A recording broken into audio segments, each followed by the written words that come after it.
Hello and welcome back to Heavy Metallurgy. I'm here today to review the debut full-length album from Ancient Death. It is entitled Ego Dissolution, and it's being released on April 18th via Profound Lore Records.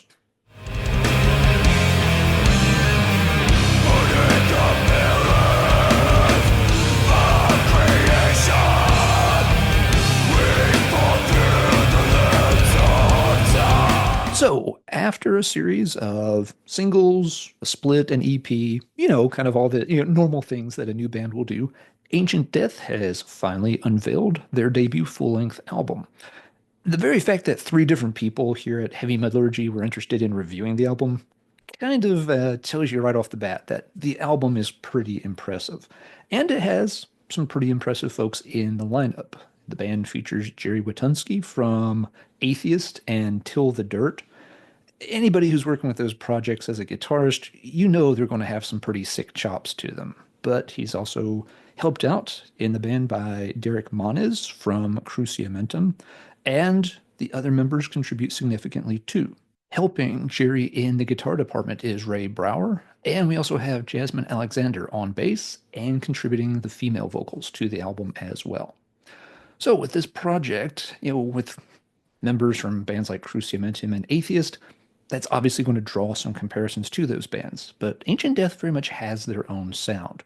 Let's start with the production and just the general approach on this album.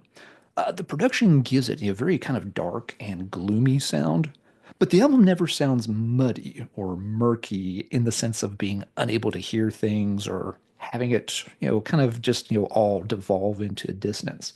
On the contrary, everything here is put together very nicely. All the performances are very clear and able to be made out. And that's a good thing because, as I mentioned, all the performances on here are very strong. Another thing that stands out about this album pretty immediately is the use of space within the music. Even though you've got people playing technically very well, this never starts to feel like a tech death type of outing. Instead, there's lots and lots of room left within the rhythms and the lead work so that these songs have a very strong fluidity to them. Things feel like they're constantly kind of slowly, inexorably moving and churning along, but they're also doing some really, really cool stuff with their individual performances along the way. Speaking of the lead work, it is jaw-droppingly good on this album, but again, it never starts to feel pompous or pretentious in any way. And within those leads, there's still, once again, a lot of space for the music to breathe. Even though this album has a very sort of, dark and gloomy atmosphere about it, it never feels claustrophobic whatsoever, and it never feels overly dense. A lot of bands that would play in this style would want to really pack lots of ideas into these songs to the point that they become kind of, cavernous and suffocating.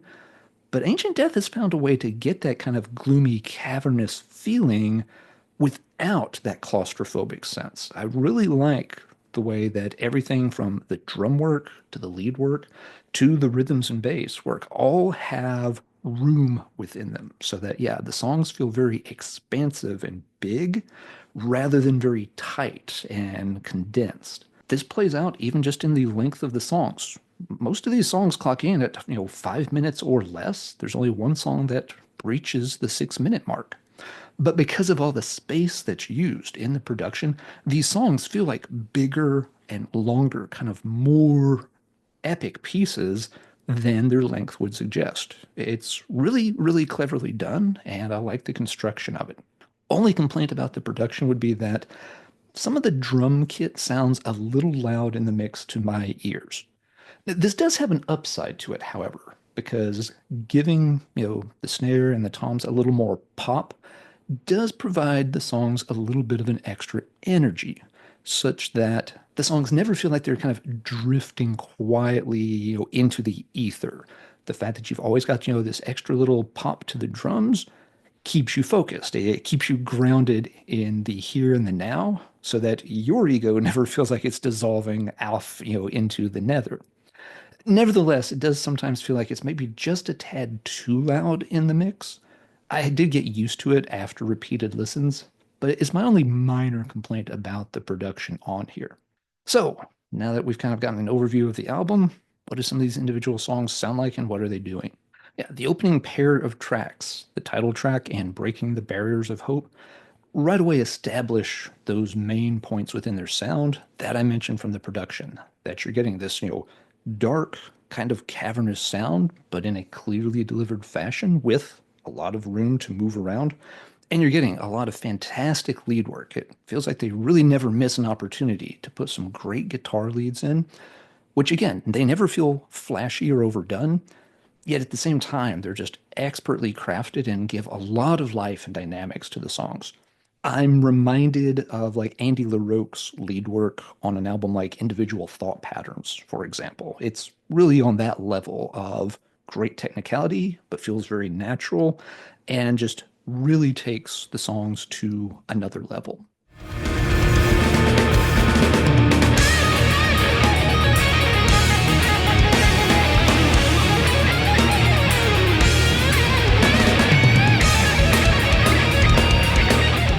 There's also a really cool section in the middle of Breaking the Barriers of Hope where the band kind of falls into like, a very heavy, almost blocky main riff. But again, over the top of it, you have a little bit of a synth line that's added that gives it a really nice, again, just quietly eerie atmosphere. It puts me in mind a little bit of parts of Unquestionable Presence, but even more so than that, it brings to mind classic, Nocturnus from their first couple of albums. But it never feels as, again, dense or really compacted as some of those Nocturnus riffs could feel. You've got the bass and the rhythm constantly moving along, keeping the song quietly churning while you have, this extra synth line and then more great lead work, bringing a lot of life into the track.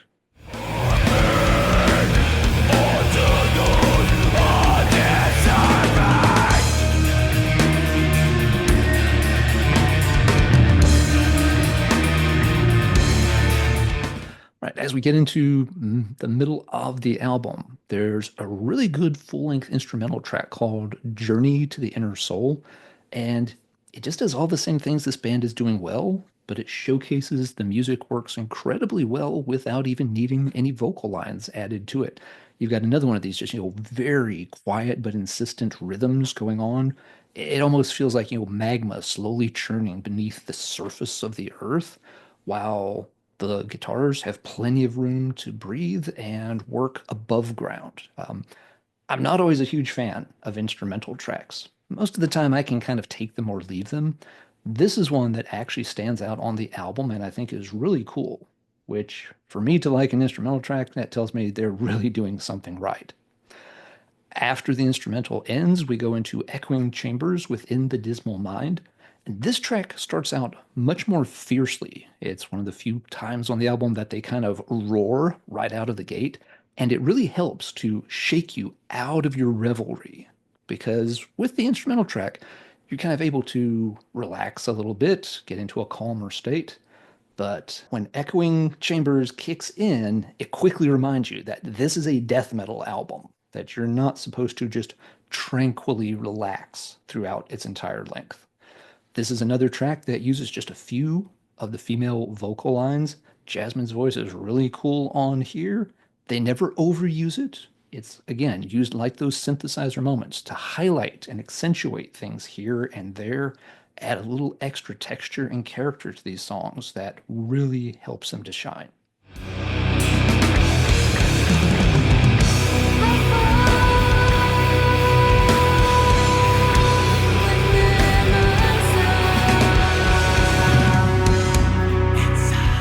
Unspoken Oath allows the guitars to lead the way right out of the gate, so you're treated to more spectacular, dazzling lead work before you even get to the first verse of the song.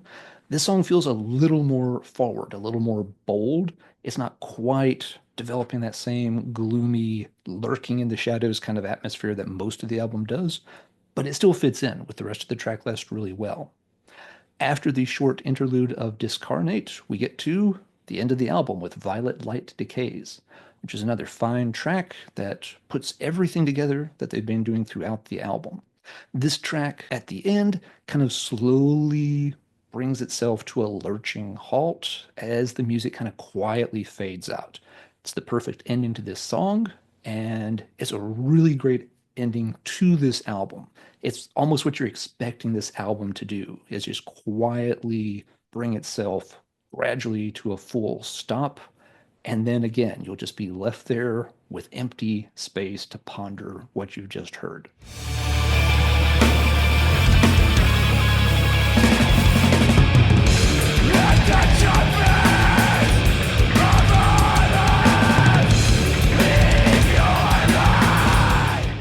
So yeah, at the end of the album, you've got 8 tracks, 6 full songs, 1 instrumental, 1 interlude. The entire thing clocks in at only 35 minutes, which in a way is surprisingly short. You expect bands operating in this kind of atmospheric death metal style to let things, sometimes balloon out to a much greater length. And it feels like an album that's much longer than 35 minutes. If anything, I think this album probably could have used one more song. It's so well done and so enjoyable that we get to the end of it, and I really do want it to be a little bit longer. And that is not something I often ask for from a band. Usually, if anything, my comment is that they could have trimmed a song or two, but yes, Ancient Death definitely leaves me wanting more at the end of this album. I've also noticed that makes me want to replay the album quickly, and this album holds up to back-to-back repeat listens very, very well. The more you play this, the more you will notice just how clever they have been in the construction of these songs. Again, finding a niche that I don't hear a lot of other bands nail down particularly well. A lot of other acts either let things drag out too much, or they're trying to pack too many things and too many ideas into a song. But the use of space, the stellar individual performances, and the excellent atmosphere throughout the album, which again, the operative words here are gloomy and dark, but it never starts to stray into a gothic kind of sad territory. And it never feels like it's supposed to be some kind of, evil incarnate either. They're not trying to be evil or sad. It's just lives in that gray zone, a little bit outside the boundaries of traditional death metal. Also, worth shouting out the cover art. The cover piece is done by Megan LeMay, and it's a very cool cover. It really does reflect what the music here is going to sound like. It's also a little bit reminiscent of Obituary's Cause of Death artwork, classic of the genre, of course, but this one does have its own personality as well. So it's nice that it has a little bit of a throwback feel, maybe, a tip of the hat to one of the classic pieces of art from the early OG death metal days. But this one also feels perfect for this particular album.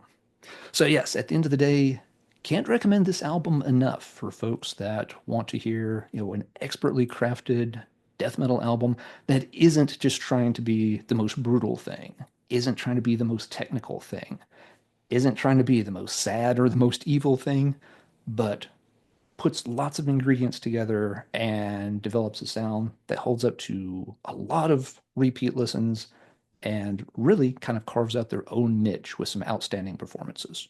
Check out Ancient Death's Ego Dissolution. All right, now let's do a call to arms for a one-man project out of Finland called Bloodyvalkyria. This project just released their second full-length album, which is entitled In Our Home Across the Fog. That came out on April 4th via Northern Silence Productions. Bloodyvalkyria's first album had a heavy theme drawn with inspiration from J.R.R. Tolkien's Lord of the Rings. This album also is rooted in fantasy, but the source material this time is the Elder Ring video game, which I do not know much about. I'm not a gamer, but I know it was a hugely successful and popular game in recent years, and that's where a lot of the lyrical concepts are drawn from this time. The album is very well put together. It's melodic, atmospheric black metal that very much fits within Northern Silence Productions' wheelhouse. If you're familiar with this label, you know that they put out a lot of very high quality stuff, but they definitely have a niche that they kind of like with their bands. And Bloody Valkyria fits there perfectly beside bands like Eldamar and others that are on the Northern Silence roster.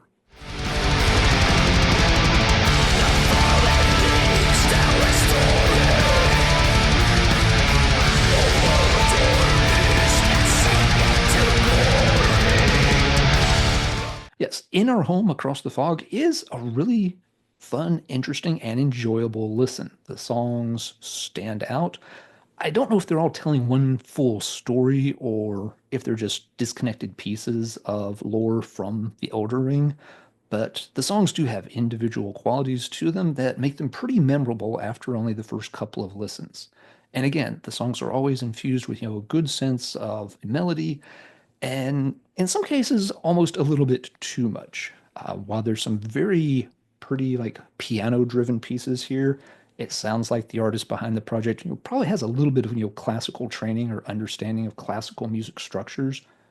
I will say that there are times that the heavy parts of the songs fall away, and while they focus on the cleaner, quieter, just piano driven parts, they're beautifully done, but sometimes it really does need a little bit of heaviness maybe added to the background.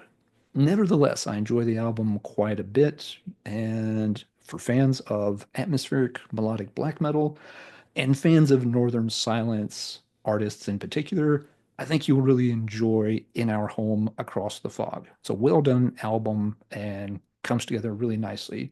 You just have to be prepared for it to be a little bit on the lighter side when they hit those interludes where the piano takes over and the heavier parts fall away.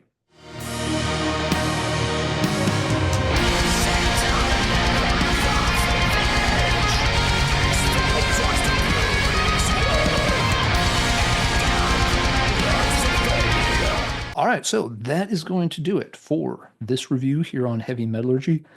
The month of April has a ton of good releases coming out. A lot of people are excited by many of the albums being released over the next few weeks, and we'll be trying to review several of them here on Heavy Metallurgy. We've already done a few of them in the past week or two, so if you missed those videos, please go back and check them out. Our reviewers do a great job. It takes a fair amount of work editing from Marty to get these put together, so by all means, check them out, and hey, you might discover some new albums that you enjoy checking out and that you'll want to pick up the next time you're shopping for some new metal.